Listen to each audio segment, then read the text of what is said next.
Assalamualaikum warahmatullahi wabarakatuh.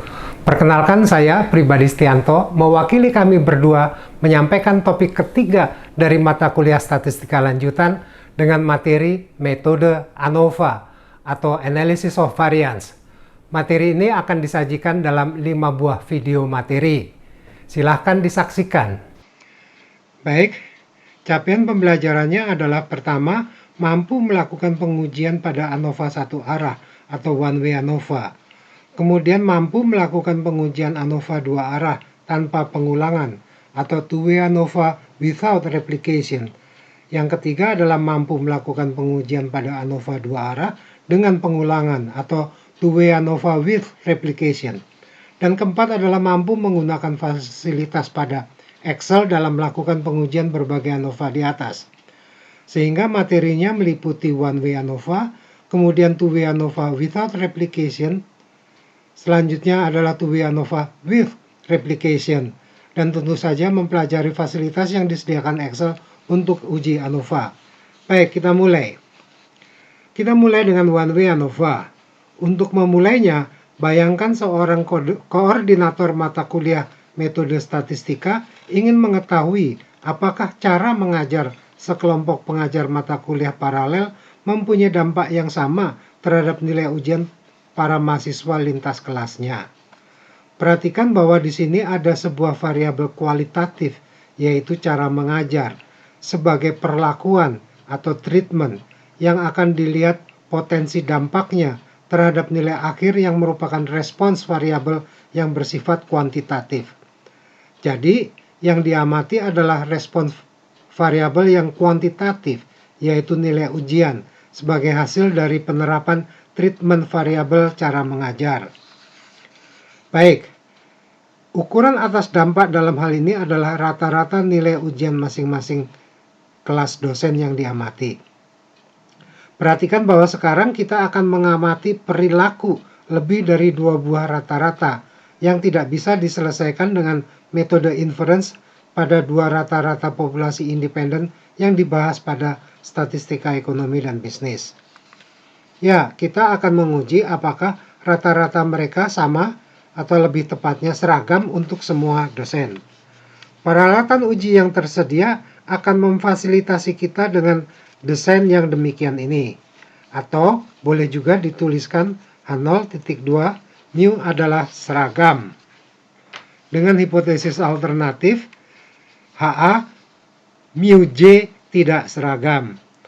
Perhatikan dengan seksama bahwa dengan sifat komplementer dari H0 dan HA, maka HA-nya harus dinyatakan seperti itu, bukan bahwa setiap mu-nya berbeda.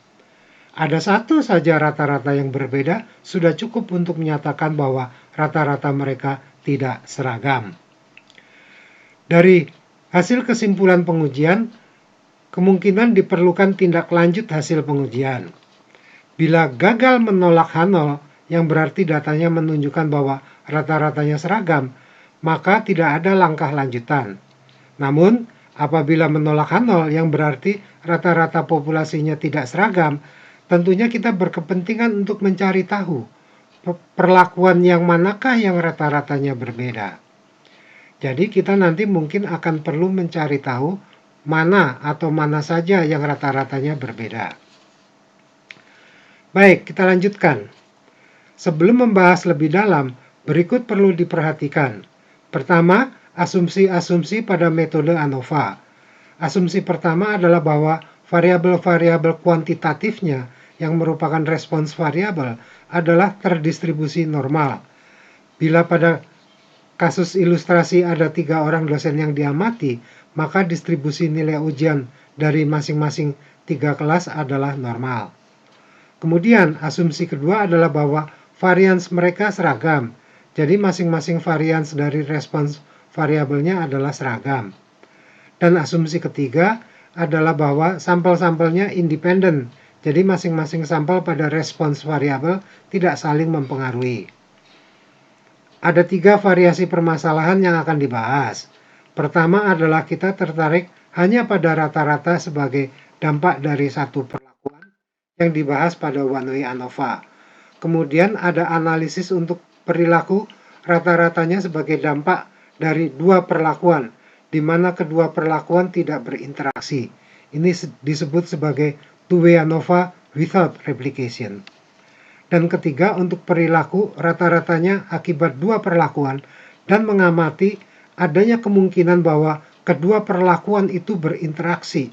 Ini disebut sebagai two-way ANOVA with replication. Misalnya, selain mengamati dampak dari cara mengajar, juga akan diamati waktu perkuliahan, yaitu kelas pagi atau kelas siang atau kelas sore. Jadi akan dianalisis apakah rata-rata nilai lintas dosen adalah seragam.